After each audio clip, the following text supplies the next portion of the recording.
ఫైనల్గా మేడం ఇప్పుడు బీఆర్ఎస్ రజతోత్సవ సభ ఫెయిల్ అయిపోయింది. అక్కడికి వచ్చిన జనాలు అంటే ఆ వీడియోలో కనిపించేవన్నీ కూడా ఎడిటింగ్ మాత్రమే, గ్రీన్ మ్యాట్లు వేసి ఎడిటింగ్ చేసి జనాలను ఎక్కువ చూపెడతా ఉన్నారు. కానీ అట్టర్ ఫ్లాప్ అయిపోయింది సభ అని చెప్పి మంత్రులు అంటూ ఉన్నారు, కాంగ్రెస్ మంత్రులు. అంటే ఇప్పుడు ఎడిటింగ్ చేసే ఇదంతా కూడా కాంగ్రెస్ పార్టీకి సాధ్యం. మాకు అట్లాంటివి ఏం లేవు. ఎంతోమంది లక్షలాది మంది కూడా రోడ్డు మీద వాళ్ళు ఉండిపోవడం జరిగింది. ట్రాఫిక్ ఎందుకంటే అధికారులు సహకరించలేదు, ట్రాఫిక్ మూవ్మెంట్ చేయలేకపోయినారు. ఆ సభని ఫ్లాప్ చేయడానికి వాళ్ళు ఎన్ని విధాలుగా ప్రయత్నం చేసినా అది ఫ్లాప్ కాలే కాబట్టి వాళ్ళు దాన్ని వేరే రకంగా చూపించే ప్రయత్నం చేస్తున్నారు. సరే, వాళ్ళు అన్నంత మాత్రాన అక్కడ ఒరిగేదైతే ఏం లేదు. డెఫినెట్గా అక్కడ చాలామంది ప్రజలు వచ్చినారు, వాళ్ళ కేసీఆర్ గారు ఇచ్చే సందేశం కూడా చేరింది కాబట్టి అది సక్సెస్ అయిందా ఫెయిల్ అయినదా అనేది ప్రజలు డిసైడ్ చేస్తారు. మీరు ఒక్కరు చెప్పడం అయితే కాదు. ఎందుకంటే అక్కడ మేము కేవలం మా పార్టీ రజతోత్సవ వేడుకలు చేస్తూ ప్రజలకి ధైర్యాన్ని నింపినాం. ప్రభుత్వాలు ఏదైతే ప్రజలకు హామీ ఇచ్చి ఇప్పుడు అధికారంలోకి వచ్చి వాళ్ళని ఇబ్బంది పెట్టే ప్రయత్నం చేస్తుందో దాని గురించి మాట్లాడినాం. బీఆర్ఎస్ పార్టీ 10 సంవత్సరాలు ఏం చేసిందో మాట్లాడినాం. ఇప్పుడు కాంగ్రెస్ పార్టీ ఎట్లా ప్రజలను ఇబ్బంది పెడుతుందో దానికి మద్దతుగా కానివ్వండి, వాళ్ళకి సపోర్టివ్ కానీ బీఆర్ఎస్ ఉంటుందని తెలియజేస్తూ మాట్లాడినాం తప్ప అక్కడ ఒక వ్యక్తిని విమర్శించింది ఏదైతే లేదు. ఎందుకంటే రేవంత్ రెడ్డి గారికి కోపం వస్తున్నట్టుంది, నా పేరు ఎందుకు తీయలేదు అని చెప్పేసి. ఆ కోపంతో వీళ్ళ మీద విరుచుకుపడితే వాళ్ళు అప్పటికప్పుడు సభ కూడా కంప్లీట్గా పూర్తి కాలేదు, అక్కడి నుంచి జనాలు కూడా పోలేదు. కానీ ఆ రాత్రికి రాత్రి వాళ్ళ ఇంటి ముందు గేట్ ముందు నుంచొని వాళ్ళు ఏమంటారు మీటింగ్ పెట్టి ప్రెస్ మీట్ పెట్టి మమ్మల్ని విమర్శిస్తున్నారు. మీరు ఎంత విమర్శించినా మాకు కూడా ఎటువంటి ఇది లేదు. ఎందుకంటే అక్కడ మేము మాట్లాడిందంటే ప్రజలు ఏదైతే మా దృష్టికి తీసుకొచ్చారో అవే విషయాలు మేము మాట్లాడడం జరిగింది. ఇన్ కేస్ నిజంగా వాళ్ళ పరిపాలన విధానం కరెక్టే ఉంటే రేవంత్ రెడ్డి గారే మంచిగా చేస్తారు, కాంగ్రెస్ పార్టీ మంచిగా చేస్తుందనంటే ఇంకా మెచ్చుకుంటారు. ప్రజలు ఎందుకు తిడతారు? అండ్ కేసీఆర్ గారు ఎందుకు కావాలనుకుంటున్నారు? ఎక్కడో ఉన్న వ్యక్తి కేసీఆర్ అన్న నువ్వు రావాలా మమ్మల్ని కాపాడాలని ఎందుకు అంటారు? ఇవన్నీ కూడా ప్రజలు గమనిస్తున్నారు, ప్రజలకు అర్థమవుతుంది. కాబట్టి దీనివల్ల వాళ్ళకి ఎక్కడ ప్రభుత్వానికి ఎక్కడ డిస్టర్బ్ అయిపోతుంది, ఎక్కడ వాళ్ళ కాంగ్రెస్ పార్టీ నాయకులు బీఆర్ఎస్ వాళ్ళతోని టచ్లో పోతారన్న భయంతో వీళ్ళు అన్ని అనుచిత వ్యాఖ్యలు చేస్తున్నారు. డెఫినెట్గా మీలాగా మేమైతే కాదు, ఏ సభలకు పోయినప్పుడు మేము చేసిన పనుల గురించి చెప్తాము, ప్రజలకి ధైర్యాన్ని నింపే విధంగా చెప్తాం కాదు చిల్లర మాటలు మాట్లాడడం, రాజకీయం చేయం. ఎందుకంటే అక్కడికి వచ్చి కేసీఆర్ పేరు బీఆర్ఎస్ పార్టీ నాయకుల పేరు తీస్తేనే తప్ప వాళ్ళ సభ సక్సెస్ అవుతుందని అనుకుంటారు. సో ఆ విధంగా వాళ్ళ బుద్ధి ఉంది. కానీ మాది అట్లా లేదు. కేసీఆర్ గారు చాలా ఉన్నతమైన వ్యక్తి, వాళ్ళకి విలువలు తెలుసు. డెఫినెట్గా ఎక్కడ ఏం మాట్లాడాలని నాకు తెలుసు.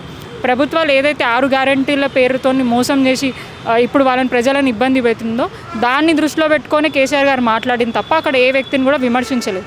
ఏ ప్రభుత్వాలైనా కానీ మంచి చెడ్డలు అన్నీ చూసుకోవాలి.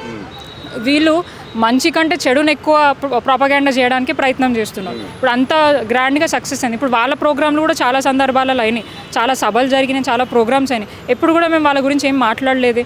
ఏ రాజకీయ పార్టీ అయినా ఏ వ్యక్తి అయినా ఉన్నతంగా ఉండాలా, కొంచెం మెచ్యూర్డ్గా ఆలోచించాలా, అండ్ ఏవైనా విమర్శిస్తే ప్రాపర్గా ఇవ్వాలి. అంతేగాని ఏమంటారు ఒక పర్సనల్గా అటాక్ చేయదు.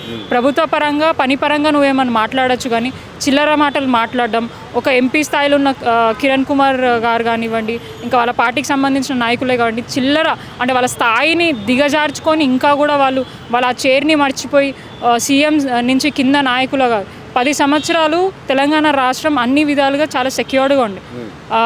భద్రత విషయంలో కానివ్వండి, క్రైమ్స్ విషయంలో కానివ్వండి, ఇప్పుడు ఎక్కడికక్కడ కొట్లాటలు, లొల్లీలు, గొడవలు, క్రైమ్ రేట్స్ పెరిగిపోతున్నాయి, పోలీసులు పట్టించుకుంటలేరు. ఇన్ని జరుగుతున్నా కూడా ప్రభుత్వాలు స్పందించకుండా ఇంకా రాజకీయాలు చేస్తూ కేసీఆర్ గారి గురించే మాట్లాడుతారు. ఇంకా కూడా కేసీఆర్ గారు ప్రభుత్వం ఉందని అనుకొని మాట్లాడుతున్నారో అర్థమవుతుంది. అటు బీజేపీ వాళ్ళు అట్లా అదే విధంగా మాట్లాడుతారు, ఇక్కడ కాంగ్రెస్ వాళ్ళు అదే విధంగా మాట్లాడుతున్నారు. కనీసం ఇప్పుడైనా తెలుసుకోండి, ఇప్పుడు ఉన్నది రేవంత్ రెడ్డి గారు, మర్చిపోయినారేమో గుర్తు తెచ్చుకోండి. రేవంత్ రెడ్డి గారు సీఎం ఉన్నారు, కేసీఆర్ గారు కాదు. ఆయన చేసే పనిని గురించి మాట్లాడని తప్ప అయిపోయిన విషయాల గురించి కాదు. జరిగే విషయాలు, జరుగుతున్న విషయాల గురించి మాట్లాడండి. అయిపోయిన విషయాలు ఎంతసేపు మాట్లాడుకున్నా కూడా అవి రావు. ఇప్పుడు ప్రజలకు మీరు ఏదైతే ఇస్తానో 6 గ్యారెంటీల మీద ఫోకస్ చేయండి.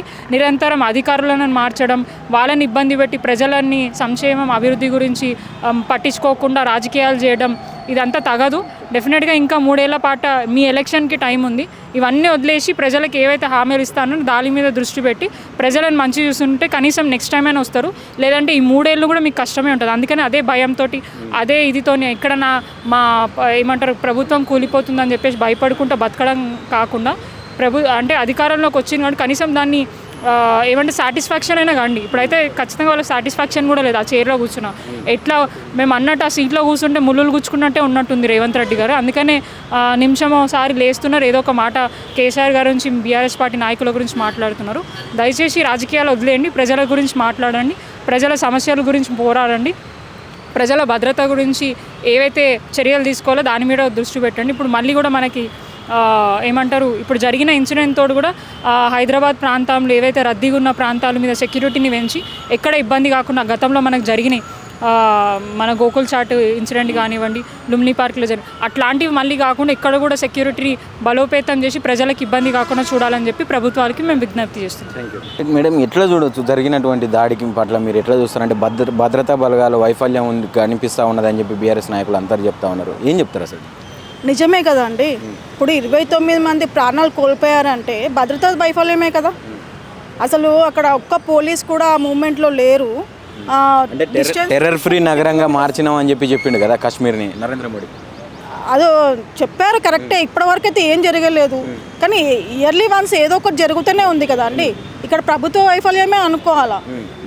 దీంతో పాటు మేము ఒకటే రిక్వెస్ట్ చేసే సెంట్రల్ గవర్నమెంట్ ఏంటంటే పబ్లిక్కి ఇక ముందు కూడా ఎలాంటి ఇబ్బంది కలగకుండా సెక్యూరిటీ టైట్ చేయాలని కోరుకుంటున్నాం. అంటే ఇప్పుడు దాడికి ఒక 5 రోజుల ముందుగానే వాళ్ళు ఒక హెచ్చరికలు జారీ చేసారు 2 సార్లు. అటు ఆర్మీ చీఫ్ కావచ్చు, ఇటు ఈ ఉగ్రవాద సంస్థ అధినేత కావచ్చు, కమాండర్ కావచ్చు, వీళ్ళందరూ కూడా ఒక ముందుగానే హెచ్చరికలు జారీ చేసారు ముందస్తుగా. మరి మోడీ దీన్ని తీసుకోలేకపోయారు అని అంటే దీని అంతటి కారణం ఏమనుకోవచ్చు అసలు? ఎట్లా చూడు, అసలు మనకి రెగ్యులర్గా వస్తూనే ఉంటాయండి, కంప్లైంట్స్ వస్తూనే ఉంటాయి. ఇక్కడ బాంబు ఉందని, అక్కడ ఇది ఉందని ఏదో ఒకటి వస్తూనే ఉంటాయి. మన ఇంటెలిజెన్స్ డిపార్ట్మెంట్ వెళ్ళి చేస్తూనే ఉంటారు, అన్నీ సోదాలు చేస్తూనే ఉంటారు. కానీ కొన్ని టైమ్స్లో అది మిస్ అయినట్టుంది.